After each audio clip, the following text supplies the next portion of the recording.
آج یہ جو ہم یہاں اکٹھے ہوئے ہیں، اس کے وساطت سے میں تمام پنجاب کے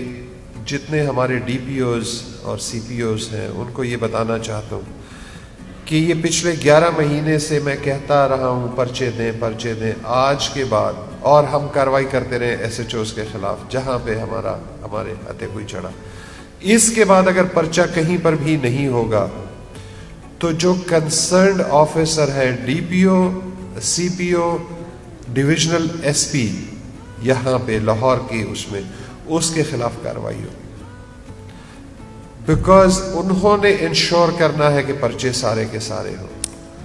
میں ان سے پوچھوں گا کہ پرچہ کیوں نہیں ہوا. جب میں ایک اپلیکیشن بھیجتا ہوں یا آپ ایک اپلیکیشن آپ کے سی سی پی او، آپ کے ڈی آئی جیز، آپ کے ایس ایس پیز بھیجتے ہیں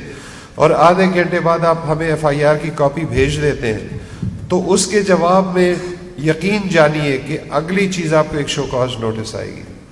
کہ اگر یہ پرچہ ہونے والا تھا تو پھر یہ کیوں نہیں ہوا. یہ جو میرے ساتھ آپ کے ڈی آئی جیز، آپ کے سی سی پی او بیٹھے ہوئے ہیں، ایس ایس پیز بیٹھے ہوئے ہیں، ان سے میری ریکویسٹ ہے کہ جہاں پر ان کو یہ پتا چلے کہ یہ پرچہ ہونے والا تھا اور نہیں ہوا، سپروائزری آفیسر سے پوچھنا شروع کر دیں کیونکہ یہ وہاں کیوں بیٹھے ہیں. سی سی پی او کے پاس یا D I G operations Lahore یا D I G investigation Lahore کے پاس 84 تھانے ہیں. ہم اس سے کیوں نہ پوچھیں جس کے پاس 4 تھانے ہیں؟ ہم اس سے پوچھیں گے، یا ہم اس سے پوچھیں گے جس کے پاس 10، 15، 20 تھانے. ہم سپروائزری آفیسر سے پوچھیں گے کہ پرچے کیوں نہیں ہو رہے ہیں.